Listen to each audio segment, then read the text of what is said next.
Quelles sont les preuves de l'existence des livres grecs et de leurs écoles et universités? Socrate et Aristote seraient des personnages fictifs pour cacher au monde chrétien l'origine musulmane de ces grands savants. Les savants européens voulaient transmettre la philosophie musulmane mais devaient cacher l'origine musulmane de ces auteurs pour faire face à l'intolérance de l'Église par rapport à l'islam et aux persécutions religieuses contre les musulmans comme avec l'Inquisition espagnole.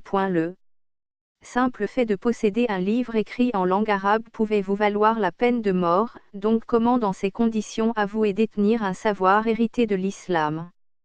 Al-Farabi, 872 à 951 après J.C., serait en fait Platon et Socrate à lui seul.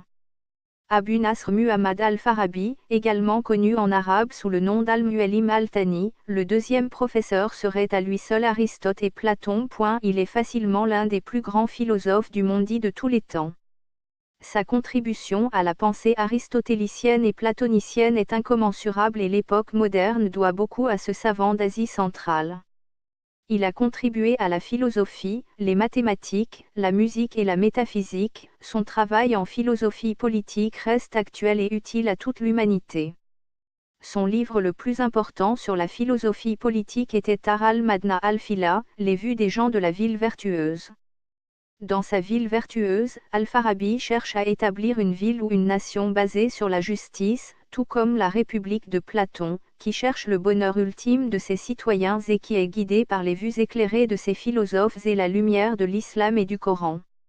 Al-Farabi est le premier musulman à exprimer les mérites de la démocratie.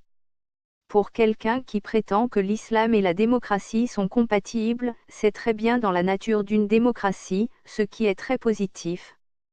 Al-Farabi suggère que les sociétés ont le potentiel de devenir des sociétés vertueuses à cause de l'aspiration au bien et à la justice inspirée par l'islam.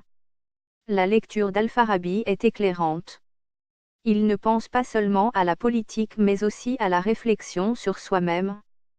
Le serment d'Hippocrate serait en fait celui de Ibn Sina ou Avicenne, auteur du canon médical qui a servi pendant 500 ans à former des médecins européens.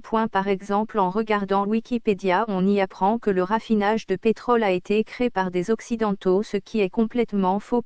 Car le raffinage de pétrole a existé bien avant l'islam en Mésopotamie et en Égypte et ailleurs. Les Égyptiens se soignaient avec du pétrole et momifiaient leurs morts avec du goudron ou du pétrole. Enfin, l'éclairage public existait bien avant l'islam en Irak mais les rues des villes andalouses de l'Espagne musulmane étaient éclairées bien avant celles de Londres. Nasreddin Boutamina, docteur en sciences biologiques et médicales, auteur prolifique de nombreux ouvrages traitant de la falsification de l'histoire des sciences en général, et de l'histoire de la Renaissance en Europe. Il remet en cause l'existence même des savants classiques grecs qui selon lui ont été inventés au Moyen Âge et lors de la Renaissance afin d'occulter les racines musulmanes des sciences que les Européens ont prétendument initiées. Les Grecs n'avaient ni papier ni imprimerie et il n'existe nulle trace archéologique de leurs livres que cela soit Pythagore, Platon ou bien d'autres comme Archimède ou Hippocrate ou Homère.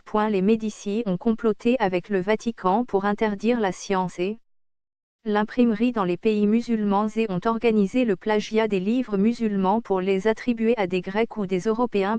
Finalement, toute la mythologie grecque n'a été qu'un vaste mensonge car ainsi on saurait le rôle de chaque dieu et leur lien de parenté mais on aurait oublié comment les Grecs construisaient des ponts et palais qui pouvaient résister au temps durant des milliers d'années. Sa démarche s'inscrit dans ce qu'il nomme le « rétablisme », une notion qui se veut remettre en cause l'histoire à l'aune des arguments scientifiques.